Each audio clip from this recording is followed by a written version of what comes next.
by any means necessary on Radio Sputnik in Washington, D.C. I'm your host, Sean Blackmon, here with Jacquie Luqman. And as always, we are your guide for connecting the political, social, and economic movement shaping the world around us. And today we're having another installment of our weekly segment, the Redspin Report, where we discuss sports, politics, and struggle with Nate Wallace, co-host of the Redspin Sports podcast. Nate, thanks so much for joining us. Hey, glad to be back, Sean and Jacquie. How are y'all doing? We're doing well, man. We're doing well. And, you know, Nate, there's been an exciting development for anyone who's interested in HBCU sports, is I believe there's some programming coming up featuring Jackson State University, a black college out in Jackson, Mississippi, that's been getting quite a bit of press lately as Deion Sanders, of course, a well-known former professional football player, will be having some programming on ESPN2. But a part of this story is sort of the ongoing water crisis that's been facing Jackson, Mississippi, a largely poor, largely black city. And, you know, we've talked about it a good bit in the show a little earlier this week, Nate, but I was wondering how you sort of see this story of Deion Sanders and JSU being on ESPN2 sort of folded in to the broader sort of racial and class issues that faces a town in the Deep South like Jackson. Yeah, I mean, I really wish I had more time because I'll be interviewing Professor Derek White this afternoon about his book, Blood, Sweat, and Tears, Jake Gaither, Florida A&M, and the History of Black College Football. And, you know, the central thread of his work is about sporting congregations at HBCUs in the South and how they really developed in the early part of the 20th century using Jake Gaither and the larger-than-life role. I mean, Sean, you obviously are a fan, graduate. You understand that his name's everywhere around there. And being in Tallahassee, it's inescapable. And using Gaither to basically highlight that the HBCU sporting congregations that developed pre-integration, pre-desegregation at least, and how Gaither's vision was to like actually be able to compete with the PWI schools on a level playing field. But, you know, as Professor White points out in the book, there was collusion to absolutely want to destroy the HBCU programs as an actual competitor. And it wasn't really until the 90s and 2000s that like major schools such as Florida and, you know, other schools in the South, whether it be Auburn or LSU, whatever, would even play HBCUs for, you know, a big check, basically, since there is a huge economic disparity too. And it, you know, the HBCU schools have not gotten the share appropriations on the state level from their given states that, you know, the larger PWIs have. You can see that in Louisiana with LSU, and then look at Grambling, look at Southern.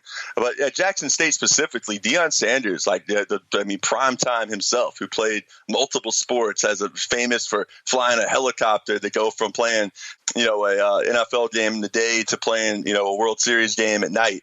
And, you know, guy who has all the kind of the showmanship that's tied up in that, being at Jackson State has really put a spotlight on some of these things. But what it didn't do was prevent the players there from feeling the effects of the dilapidated, forgotten about infrastructure in place in Jackson, Mississippi. It's deliberately the result of conscious choices made by the state of Mississippi to really punish Jackson for trying to exercise any degree of autonomy.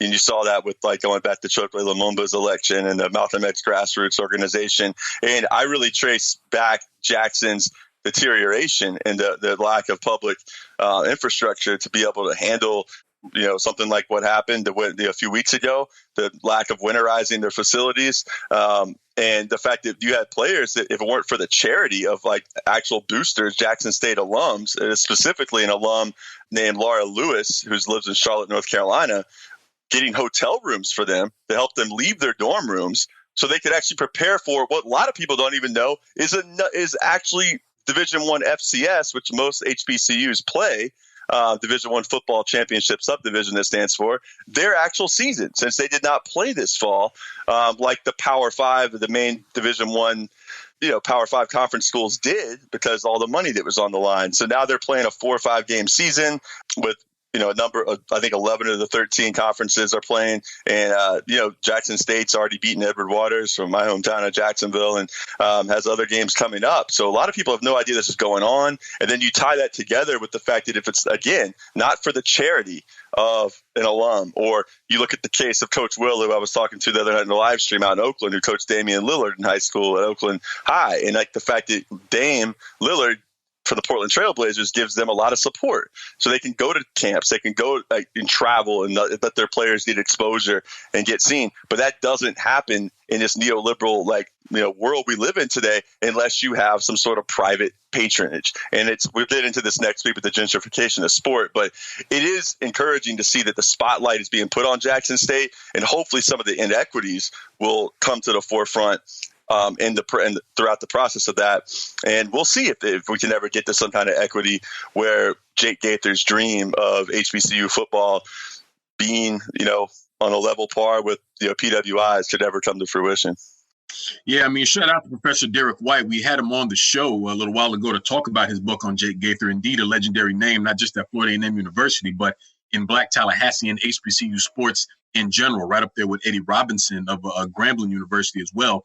And, I actually wanted to touch on a little bit just that issue of the gentrification of college sports.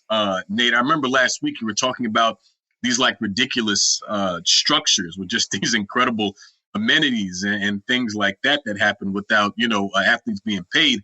But I mean, to even just introduce the concept, what do you mean by the gentrification of college sports, and how do you see it impacting student athletes? What I mean very specifically is that what we're seeing is a hollowing out of public infrastructure under neoliberalism. So it's pretty naive to think that that's not going to affect sport as an institution that's within the very structure we're speaking about. I mean, going back to, Reagan in the 80s, and even some of the cuts, prior to that, they really chipped in and, as we are today, has pretty much eliminated the New Deal and the gains that were made there without there being a threat of Soviet Union and the specter of that, too. It's made it much easier for these neoliberals to push through and brazenly push through type, infrastructure disaster stuff you see like in Jackson. And that ties into gentrification because what's happening is you're getting, flight to the suburbs. You're actually getting the flight of Black and brown people to the suburbs now because they're being gentrified out of the once urban quote ghettos or whatever it be referred to. And when you look at redlining and the white flighting in that happened in the 60s and 70s, you get all these hipsters and yuppies that are returning, gentrifying these city cores and then pushing kids farther out.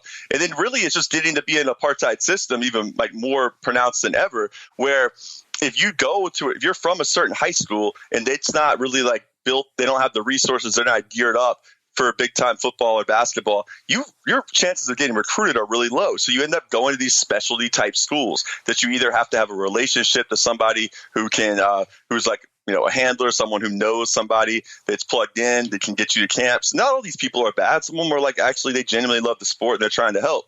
But but there's unsavory shat cats out there too. But the larger issue is that neoliberalism is making it where the idea of equity in high school athletics, which should be something that where there's at least some degree of a level playing field, and then how hard you work and how well you execute your plays and all that determines who wins, is becoming more and more illusionary and harder to grasp, and that reflects what goes on in society at large, I think, too.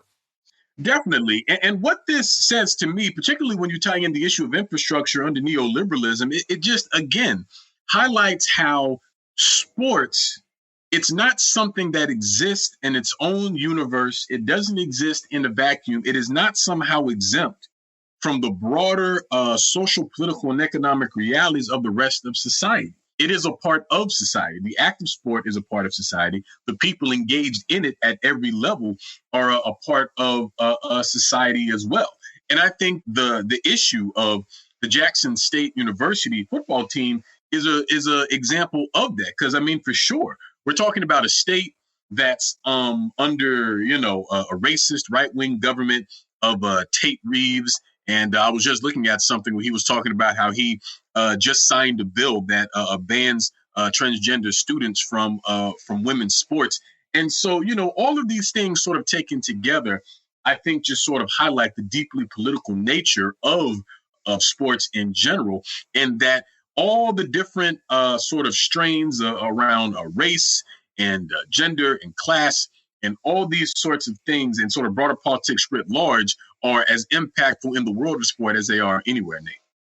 Mm-hmm. No doubt. And just to kind of close out, I want to really emphasize that gentrification of sport, it ties into the idea of which schools have booster clubs that have parents that are able to then fund like the uniform type stuff, the opportunities to go to camps, the showcases, the ability to kind of plug people in with people in the know, with people with capital that can fundraise for that school. So if you have a big booster club, right, that's like usually dads that are middle class, upper middle class, having a few of those at least, that can fund a program can be in good shape. But you're talking about inner city programs that don't have any of that private capital with their booster clubs, and then you've had a hollowing out of their resources on top of that, like the private schools. It's hard to blame individuals. They're in a situation where you have one shot. They get to college. They didn't create these circumstances. I'm talking about kids who are growing up and going to some of these, prep schools and other kind of academies. So, but it just highlights the larger problem. It's not an individual problem. It's structural. And then, I wish we could have time to get into it, but